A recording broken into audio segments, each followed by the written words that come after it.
Chapter 2. Jenny had been to fetch their mailbag at the station, and gave Francesca the papers and the letters, and opened the one addressed to herself.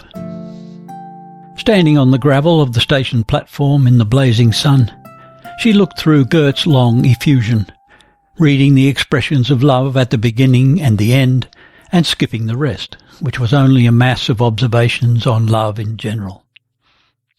She put it back in the envelope and placed it in her handbag. Oh, these letters from Gert! She could not be bothered to read them. Every word proved to her that they did not understand one another. She felt it when they talked together, but in writing it was more painfully distinct still. Yet there was a mental relationship between them. How was it that they did not harmonize? Was he stronger or weaker than she? He had lost repeatedly, had resigned, stooped, and submitted in every way, and yet he went on hoping, living and believing. Was it weakness or vitality? She could not make out. Was it the difference in their ages after all? He was not old, but his youthfulness belonged to another period, when youth was more unsophisticated and had a healthier creed. Perhaps she was naive, too, with her aims and opinions, but it was in a quite different way. Words change their meanings after 20 years. Was that the reason? The gravel glittered red and purple, and the paint on the station building was blistered by the scorching sun. As she looked up, everything went dark before her eyes for a moment. It was a peculiar sensation, but probably the effect of the heat, which she seemed to feel more than usual this summer.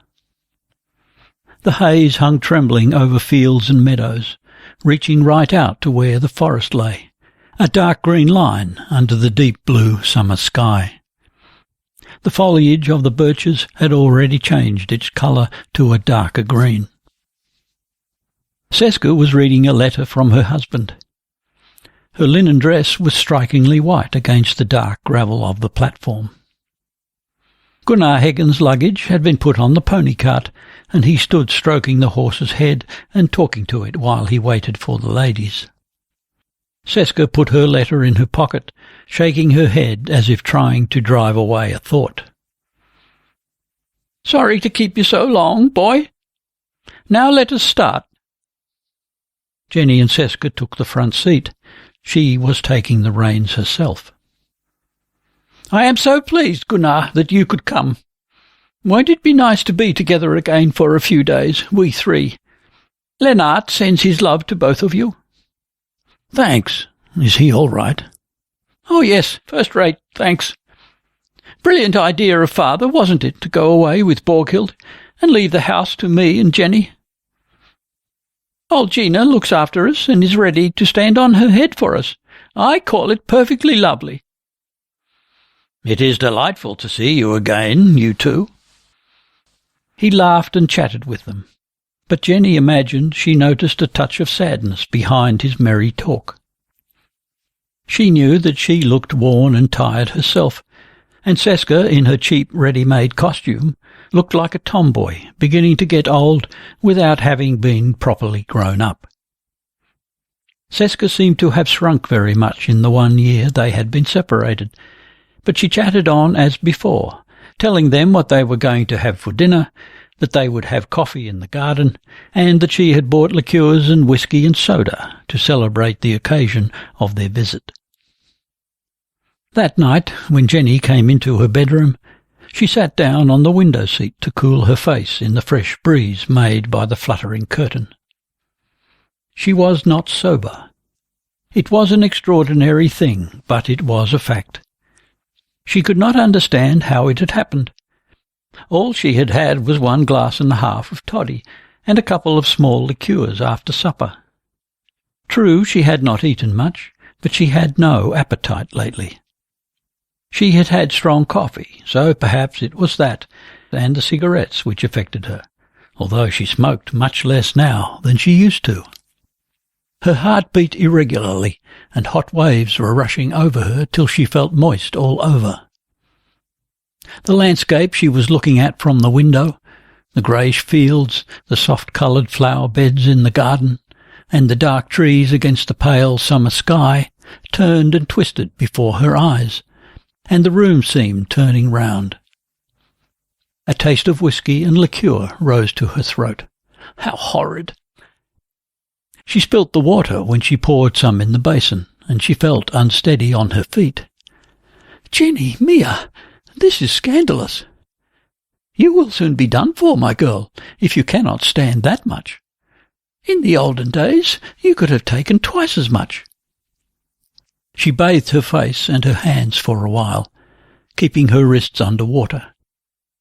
Then she pulled off her clothes and squeezed the full sponge over her body. She was wondering if Seska and Gunnar had noticed it. She had not realized it herself till she got to her room. A good thing the Colonel and Borghild had not been there. She felt better after her wash, got into her nightdress, and went to sit by the window again. Her thoughts were wandering about confusedly, calling up fragments of conversation between Seska and Gunnar. But all of a sudden she felt wide awake, realizing with vivid surprise that she had been drunk. Never before had she had such an experience. She used scarcely to feel it at all, even if she took quite a lot of wine. Anyhow, it had passed off now, and feeling limp and cold and sleepy, she went to lie down in the big bed. Fancy if she were to wake up tomorrow with a head. That would be a new experience. She had scarcely settled down in the bed and closed her eyes when the disagreeable heat again stole over her, plunging her whole body in a bath of perspiration. The bed seemed to rock under her like a ship in a storm, and she felt seasick. Lying perfectly still, she tried to overcome the nausea, telling herself, "I will not, I will not," but it was no good. Her mouth filled with water, and she had scarcely time to get up before she was overcome with sickness. Heavens! Was she really as drunk as that? It became most embarrassing, but it ought to be over now. She tidied up, drank some water, and went to bed again, hoping to sleep it away. But after a brief moment of rest, with her eyes shut, the rocking began again, and with it the heat and the nausea. It was astonishing, for her head was now quite clear, yet she had to get up once more. Stepping back into bed, a thought suddenly struck her. Nonsense. She lay down again, pressing her neck deep into the pillows. It was impossible. She did not want to think of it, but, unable to dismiss the thought from her mind, she began a review of recent events. She had not felt quite well lately, had been tired and worn out, worried and nervous generally. That was probably why the little she had taken last night had been too much for her.